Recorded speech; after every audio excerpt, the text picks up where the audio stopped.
segment. And while US Secretary of State John Kerry relentlessly tries to get the Middle East peace talks to make some progress, Israelis remain divided over their occupation of the West Bank.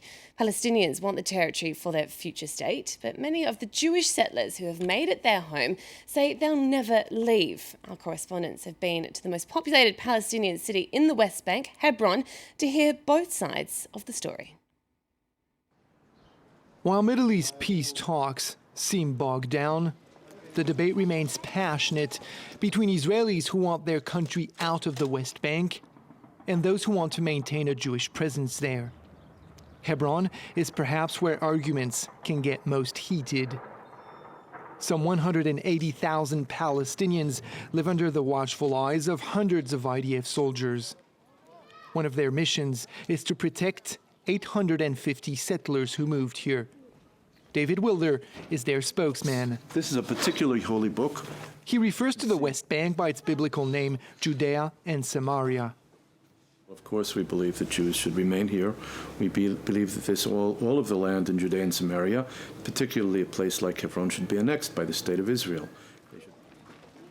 Yehuda Shaul has made a name for himself by being one of those Israelis who campaign publicly against their country's military occupation of the West Bank. These streets, which Palestinian vendors have been expelled from, is where the activist once served as a soldier and where he now recounts what he did at the time. He says that, as a grenade machine gun operator, he was ordered to shoot towards Palestinian homes nearby. It is insane. But I aimed to the area of the target and pulled the trigger and leave it as fast as I could and just spray that the less amount of grenades were fired. Because if you pull the trigger for a minute, 88 grenades are out. It's a very massive machine gun. Soldiers, settlers, and others in Hebron know Yehuda very well and often gather around him, at times to oppose his views.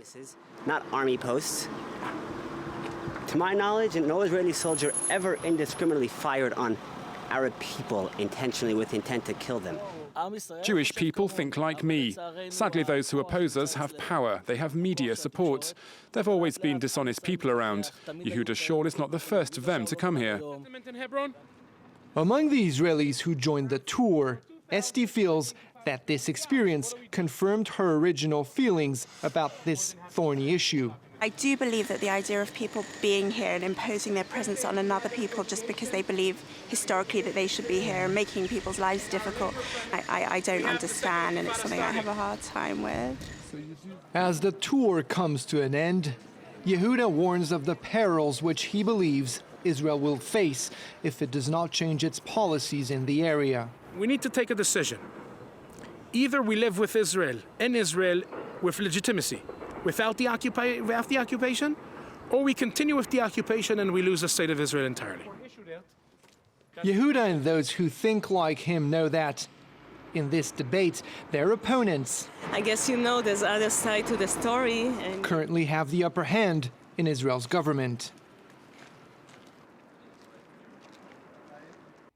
That focus report there by our correspondent Gallagher Fenwick. All right, let's bring you up to date with all the latest sports action now.